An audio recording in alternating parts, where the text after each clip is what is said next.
Over the past week, we've got a lot of information about what's going to be happening with Destiny 2 after Heresy, and also a look at Bungie's next game, Marathon. So I want to talk to you guys about the future of what my content with the franchise is going to look like. So first, let's start with Destiny 2, a staple game that I've been making content on since Destiny 1 Rise of Iron. It's official, the Heresy storyline is over, and the entire year of the Final Shape episodes is done. Even though the story wrapped up pretty quickly, 2 weeks into Act 3, I still thought it was a great ending, which a lot of people didn't think that. Maybe I'm in the minority, I don't know. I liked it. That go of navigation being a younger version of Oryx even before he had Crota, learning how Savathun and Xivu Arath have changed and no longer really follow the sword logic, and learning how the Guardian is the one that killed him, and he wasn't even that mad about it. Savathun wanted him to be so mad about it, and he's like, hey, this is just the sword logic at work. He essentially proved it right. And then he's like, hey, do you want to use my power and pretty much become my successor too? I know this is kind of spoiler territory if you didn't play the Heresy storyline or anything, so we're going to skip like 10 seconds ahead after this.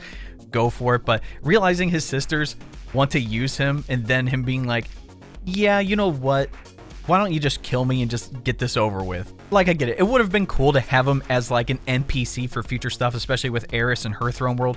That would have been very cool, but I understand why we did what we did. It makes sense lore-wise. In any event, even though the Heresy story is over, we still have the Rite of the Nine coming out soon. If you didn't watch the previous live stream, this is essentially going to be a dungeon version of Pantheon, so it's going to be the random encounters at a harder level, and that's going to include some reprised versions of dungeon weapons. Plus, what was revealed, Destiny 2 Frontiers, the codename Apollo, is now confirmed to be called the Edge of Fate. There's going to be a reveal event on May 6th, so I'm definitely going to be tuning into that to see what's up, but the real question is what do I plan on doing content-wise about Destiny 2? I really haven't made any consistent Destiny 2 content since October of last year, which was around 6 months ago. That was like right after episode Revenant came out. I did a couple of builds that I thought were fun, especially for the new Onslaught Salvation mode.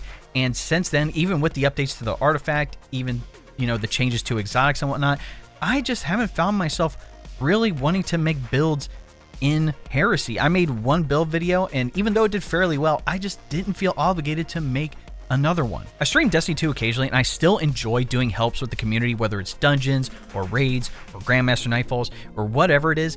But the fact stands that I still only made one video around Heresy. I'm not sure if it's because, my passion for the game has gone down, or maybe it's just my passion for gaming outside of Destiny 2 has gone up. Who knows? I'm really hoping the changes that come with Frontiers, what's going to be shown off with the Edge of Fate, is going to help improve the gameplay experience, especially week to week. Because with the episode story content, I kind of felt like it was like the seasonal story content from 2 or 3 years ago, where you logged on every week, did the story, and got off because either one, you didn't want or need any of the new weapons because you already had something that was of equal or higher value that you could still use in the game and be effective. Or maybe it's because people stopped playing the game over time and then would only come back for a new, season and then get off a couple of weeks later after they played the new dungeon and whatnot. I'm not sure. There's multiple factors on why Destiny 2 has gone downhill time and time again. I will say from what they mentioned that there's going to be some armor changes coming that's going to make build crafting more interesting. So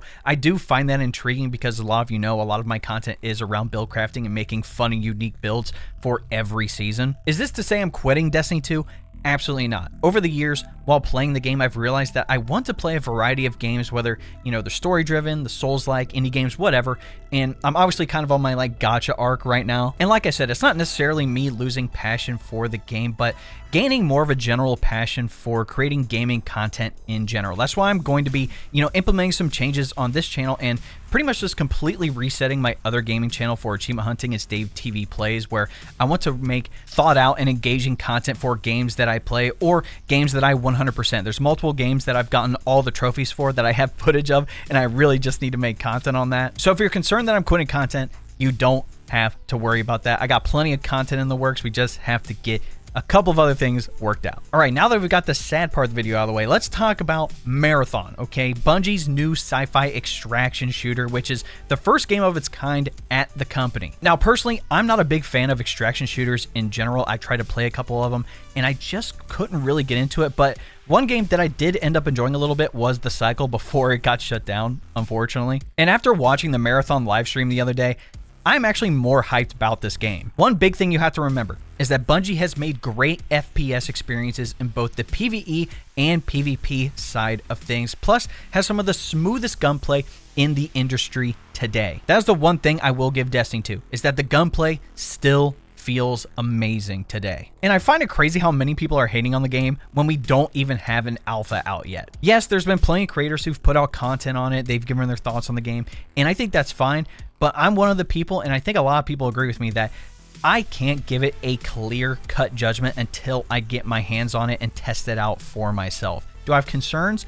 Sure, but I won't know anything until I test it. And the really transparent thing that the devs said is that this game is not going to be for everyone, and in my opinion, it shouldn't be. There's always the quote, "A game for everyone is a game for no one." There's also a lot of concerns around the game being not free, and I don't think it should be free for multiple reasons, mainly the big issue of cheaters like there are in Destiny 2, since any player can just make a new account after they're banned. Will there be some hackers at launch? Probably. I'm not naive to the concept. People will buy Call of Duty every year, get cheats, and hack the entire time just to, flex on something that really doesn't change their life. I know I went on kind of a rant there, but it's kind of true. But I believe having the price tag of, I think they said $40, it's not even going to be a $60 game because, and I'm glad they're transparent about this, that, they understand that they're going to have a season pass. It's going to be an ongoing game. People are going to buy it. So why not make the game $40 like other games recently that have done extremely well, like Helldivers 2, for example. So at least with this price tag, it will deter a lot of cheaters. This leads into,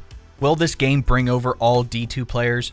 No. And I think that's okay. I know for myself on the PvP side of things, the multiplayer competitive shooter, especially with Destiny 2, I haven't played a lot of PvP in like 2 years. I used to love PvP so much, but obviously the sandbox in of itself has kind of gone downhill. But even though the PvP aspect will be a huge part of the Marathon gameplay loop, especially for players who are competitive and they want to climb the rank leaderboards and everything like that, according to other creators, it will also have some great PvE aspects too, like dungeon-like encounters apparently to discover the secrets of Tau Ceti.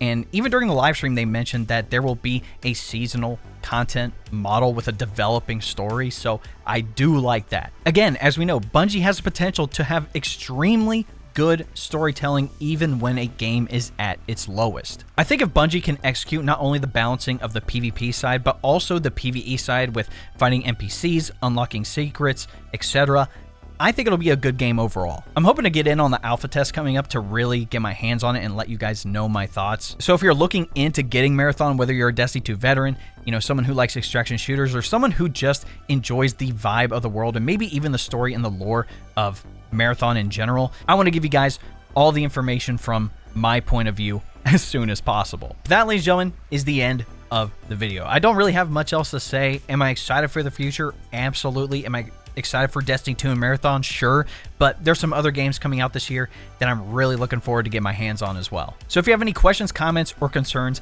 let me know. And if you're someone who tuned into the Marathon live stream or watched the trailers, let me know your thoughts on it down below as well. I'll make the ending quick here, but if you ended up enjoying the video, be sure to drop a like on it, subscribe to the channel, and turn on that bell next to notifications so you don't miss out on any other content we have coming out here on the channel. If you want to tune in any live streams, we do them here on YouTube and also over on Twitch. That link will be in the description. And if you want to join my Discord, we have a full community of people in the gacha space, Destiny 2, Warframe, anime, literally everything. And if you want to help support the channel even more, you can look into becoming a member. And if you want more information, all you have to do is press the join button next subscribe, and that'll give you a rundown with all the details you need. All right, it's been your boy. We'll catch you in the next video.